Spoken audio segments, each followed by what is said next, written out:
The invisible barrier, extreme macro time-lapse, salt crystals forming from brine. Then, silicon wafer fab, molten steel pouring, microchip etch lines, all intercut at 24 fps with subtle grain filter. Everywhere you look in the glass of your phone, the bones of a skyscraper, the chip that runs your thoughts through digital space, you are looking at a crystal. Not the decorative kind, not the mystical kind, the mathematical kind. Atoms lined up in geometric perfection, repeating their pattern to the horizon of the invisible. The crystal is civilization's oldest engineering trick. And for 300 years, we thought we understood it. We were wrong. Here is the question that has haunted physicists for nearly a century. When a metal changes, when it is heated, stressed, hammered into a new shape, how does it get from one crystal arrangement to another? It cannot teleport. There must be a pathway, a route through atomic space. And somewhere along that route, there must be a middle ground, a transitional form, an intermediate structure that exists between the old order and the new. Physicists call this theoretical pathway. The physicists have a name for this theoretical route: the Nishiyama-Wassermann pathway. Named after the two crystallographers who first theorized it in the 1930s, it describes the precise geometric choreography atoms must perform during a martensitic phase transition, a structural shift so fast it happens in microseconds. But here is the problem. The intermediate state, the ghost state, lasts for an eye blink of time that no instrument on Earth has ever been able to capture. The moment you look, it is already gone. For 90 years, this ghost has haunted us. Why does this matter? Because phase transitions are the hidden engine of the material world. Every time steel is tempered, every time a shape memory alloy bends back into form, every time a condensed matter system rearranges itself, a phase transition is happening. And if we cannot see the transition, we cannot control it. If we cannot control it, we are stuck in a world of trial and error, guessing at materials instead of engineering them. But if we could freeze the ghost, if we could hold that intermediate crystal phase in place long enough to study it, long enough to use it, we would unlock something extraordinary. Room temperature quantum computing, highest search volume keyword in quantum science. 2024-2026, we might find the key to room temperature quantum computing. A technology that does not require liquid helium. A technology that does not require a machine the size of a room. A quantum computer that lives at the temperature of your desk. That is what is at stake. Not just stronger metals, not just better batteries, but the future of computing itself. And this year, at 2 university labs, a team of scientists may have found the way in. Let us take 30 seconds to understand the geometry of what we are chasing. Metals organize themselves into lattices repeating 3D grids of atoms. The two most common shapes are face-centered cubic, FCC, and body-centered cubic, BCC. Iron is BCC at room temperature. Heat it above 912 degrees Celsius and it becomes FCC. Cool it back down, BCC again. This flip-flop is called a displacive phase transformation. The atoms don't swap places. They shift cooperative, synchronized, like a flash mob of 1 trillion particles. And in between those two states, according to the Nishiyama-Wassermann model, there is a third configuration. A transient superlattice, an ordered but unstable arrangement that exists for microseconds before snapping into its final form. This is the ghost. This is what we have never caught. Until now. At Brown University and the University of Michigan, researchers faced a fundamental problem. You cannot catch a ghost in the wild. So they decided to build one from scratch. Their insight was radical in its simplicity. If the intermediate crystal phase is too unstable to observe in a real metal undergoing a phase transition, why not construct an artificial system that mimics it, a system you can control, pause, and study at leisure? The tool they chose: silver nanoparticles. Engineered at the scale of billionths of a meter. Not random spheres, not rough approximations, but precisely shaped, mathematically defined geometric solids called truncated octahedra. Truncated octahedron. A 14-sided polyhedron, 8 hexagonal faces plus 6 square faces.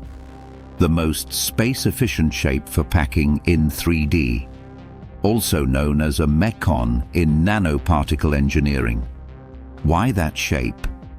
Because a truncated octahedron is nature's ideal packing unit.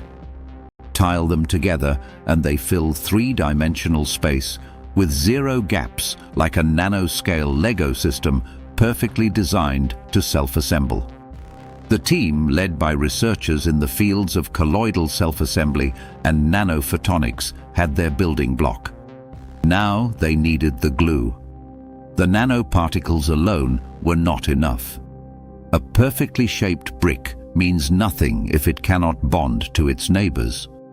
The researchers needed something that would hold the particles together, but not too tightly. Something that would allow the system to shift, to explore configurations, to find the intermediate state on its own.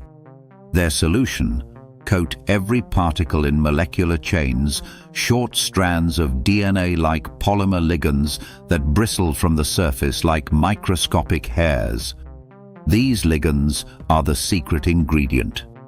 They provide what engineers call tunable entropic interaction, a precisely calibrated stickiness. Entropic interaction trending in soft matter physics and materials science searches. Too sticky and the particles lock into a rigid final crystal. Immediately, no ghost, no intermediate. Too loose and the system dissolves into chaos, amorphous disorder, no structure at all. The ligands had to be tuned to a razor's edge, long enough to allow flexibility, short enough to allow order, dense enough to prevent collapse, sparse enough to allow motion. This balancing act, this entropic engineering, took months of iterative synthesis. The researchers ran what amounts to a biological algorithm. Vary one parameter, observe the output, adjust, repeat. A cycle of gradient descent applied not to a neural network, but to the physical world itself. There is a moment in every scientific breakthrough that the textbooks never capture. Not the publication, not the press release. The moment when a single human being looks at a screen and understands that they are looking at something no human has ever seen before. For this team, that moment arrived during a routine imaging session. Dr. Researcher, Brown University. We had been running the experiment for weeks. We kept getting what looked like noise, disordered regions between the FCC and BCC domains. And then one night, I looked at the electron diffraction pattern and I thought, that's not noise. That's a pattern. That's a third phase. What the microscope was showing them was a stable intermediate crystal arrangement, one that matched with extraordinary precision the theoretical geometry predicted by the Nishiyama-Wasserman model 90 years earlier. The ghost had a face, and it was a body-centered tetragonal BCT superlattice, a crystal structure intermediate between FCC and BCC, stabilized not by chemistry, but by geometry and entropy working in concert. BCT is body-centered tetragonal, a lattice with square base and elongated vertical axis. predicted for 90 years. Never observed in a controlled system until now. The stabilization mechanism is elegant, almost to the point of feeling inevitable. In retrospect, the researchers found that by applying precise thermal gradients, carefully controlled heating and cooling cycles, they could coax the silver mecon superlattice into its intermediate BCT configuration and hold it there.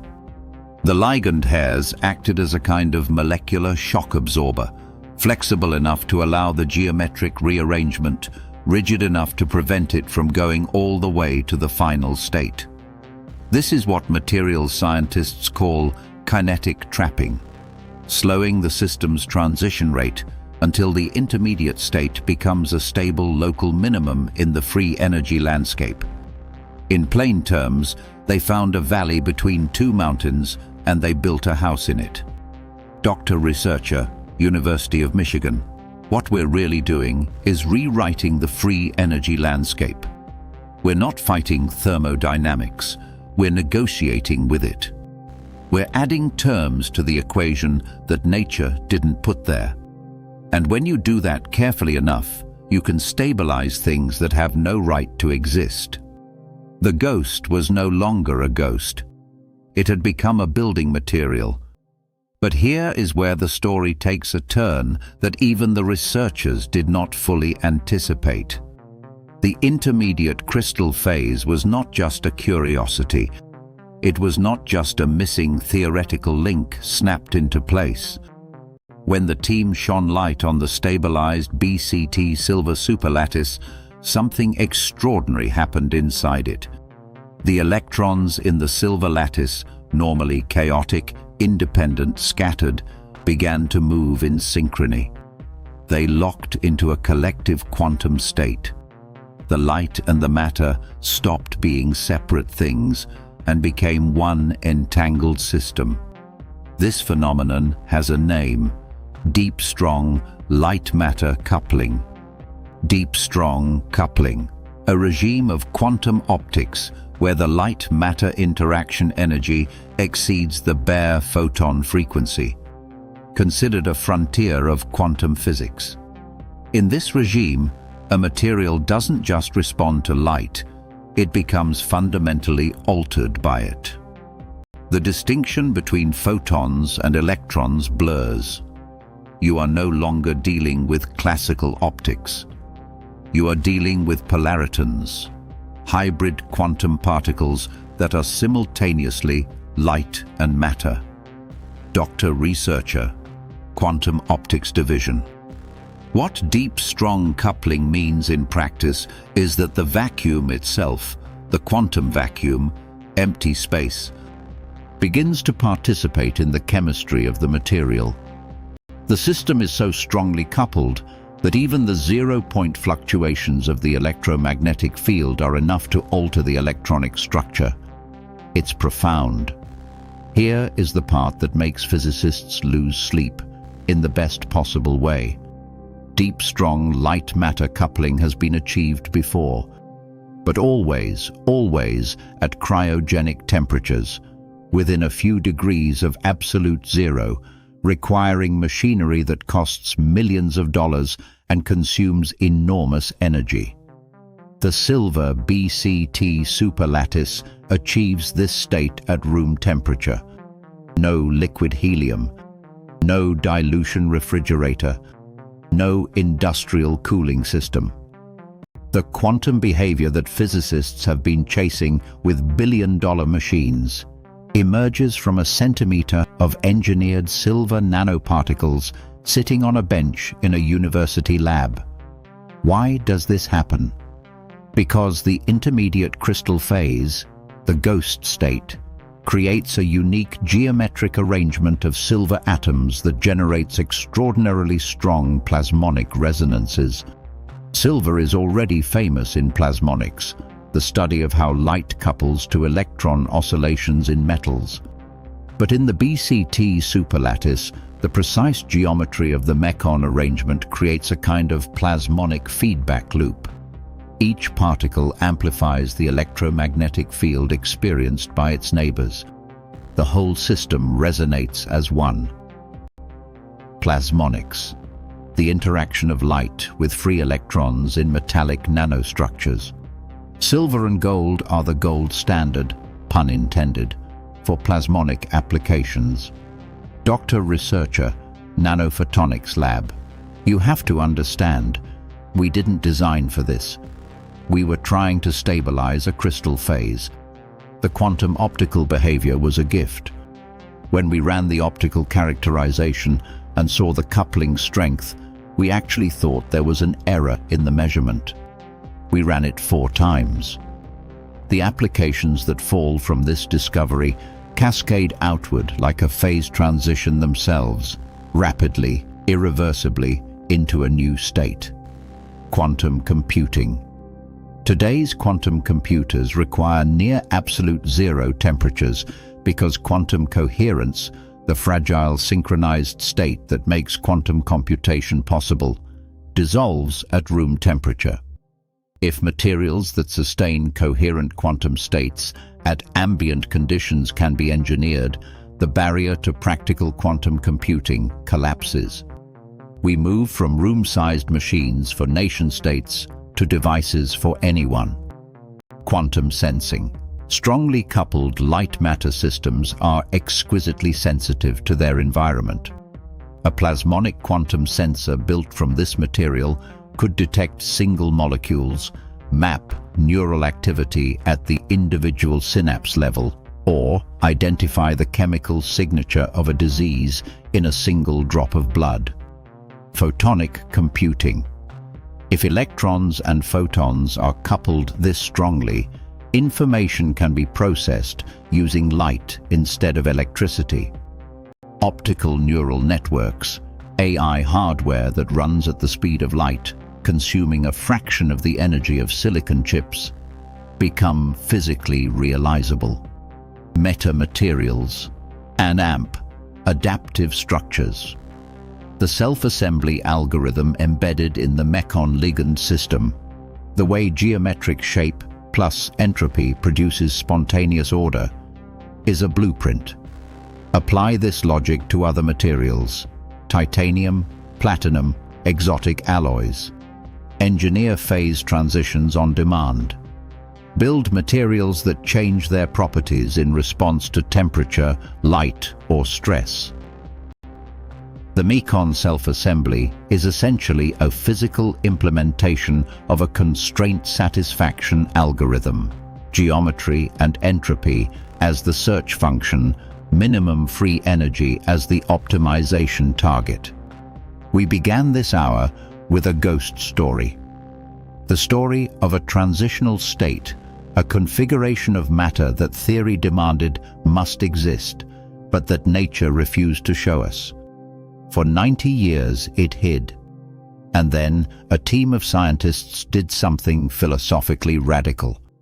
They stopped trying to catch the ghost in the wild. They built a world where the ghost was at home. They architected reality from the bottom up, atom by atom, nanoparticle by nanoparticle, using geometry as their language and entropy as their tool. They did not discover a material. They computed one into existence. This is the paradigm shift that material science has been building toward for a century. We are no longer dependent on what nature happened to put on the periodic table. We are no longer miners of the material world. We are its architects. The era of the nanoscale engineer has not arrived quietly. It has arrived by solving a 90-year-old mystery, by stabilizing the impossible, and by finding, hidden inside a ghost, the blueprint for a quantum future.